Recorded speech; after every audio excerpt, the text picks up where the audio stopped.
সাদা কাপড়, মাথায় টুপি দিয়া নামাজ পড়তেছিল। আসসালামু আলাইকুম।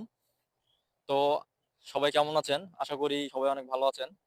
তো আজকে আপনাদেরকে একটা মসজিদের রাত্রে ১২টা থেকে ১টার দিকে একটা ছোট্ট ছেলের সঙ্গে যে কাহিনীটা হয়েছে, তো সেটা তার মুখ থেকে আমরা শুনবো আজকে। সবাই আজকে ভিডিওটা শেষ পর্যন্ত দেখবেন। তো আমরা তার সঙ্গে সরাসরি কথা বলতেছি। তো আসসালামু আলাইকুম। ওয়ালাইকুম সালাম। কেমন আছো? ভালো আছি। আচ্ছা, আমরা শুনতে পারলাম যে তুমি নাকি মসজিদে রাত ১২টার সময় হঠাৎ করে ঘুমায় গেছিলা। জি। তো তারপর কি হয়েছিল তোমার সাথে? এমন কি কোনো আশ্চর্য ধরনের কোনো কিছু দেখতে পারছো? জি। যে জি। আচ্ছা, তাহলে তুমি নিজের মুখেই পুরাটা বলবা আমার অডিয়েন্সকে, যে রাত ১২টার পর তুমি যখন ঘুমায় গেছিলা তখন তুমি মসজিদে আ কি ধরনের আতঙ্ক পাইছিলা বা কি ধরনের ভয় হয়েছিল তোমার মনের ভিতরে? হ্যাঁ, তোমার পুরা কাহিনীটা বলবা যে কিভাবে তুমি মসজিদে রাত ১২টার সময় ঘুমায় গেলা বা রাত ১২টার সময় তুমি মসজিদে ওই সময় কি করতেছিলা? ঠিক আছে? তাহলে তুমি বলো। রাত 12টার সময় ঘুমাইছিলাম, ঠান্ডা করছিল।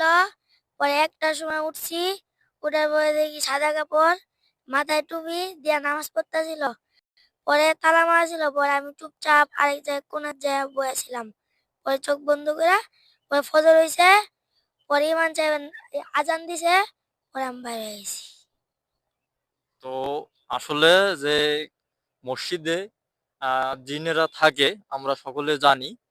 তো এই ছোট বাচ্চাটাও কিন্তু দেখে ফেলেছে অলরেডি। তো আপনারা এটা কেউ অবিশ্বাস মনে করবেন না বা এটা কোনো বানোয়াট গল্প মনে করবেন না। সে হয়তোবা যে কোনো কারণে মসজিদে ছিল বা হঠাৎ করে সে অচেতন অবস্থায় বা ঘুমায় গেছিল। তো তারপরে সে রাত ১২টার দিকে মনে হয় মসজিদে ঘড়িতে সে দেখতে পারে যে কি জানি দেখছো? একজন নামাজ পড়তেছিল টুপি পরা। সাদা কাপড় পরে টুপি মাথায় দিয়ে নামাজ পড়তেছিল। তো কত বড় দেখতে পারছিলা? অনেক বড়। পুরা তাহলে মসজিদের বুঝতে সমান। পারতেছেন আপনারা এটা কোনো হাস্যকর কোনো কিছু না। এটা আসলেই কিন্তু আমরা সকলেই জানি যে মসজিদের মধ্যে অনেক ভালো, ভালো জিনেরা থাকে। তারা রাত্রে নামাজ আদায় করে।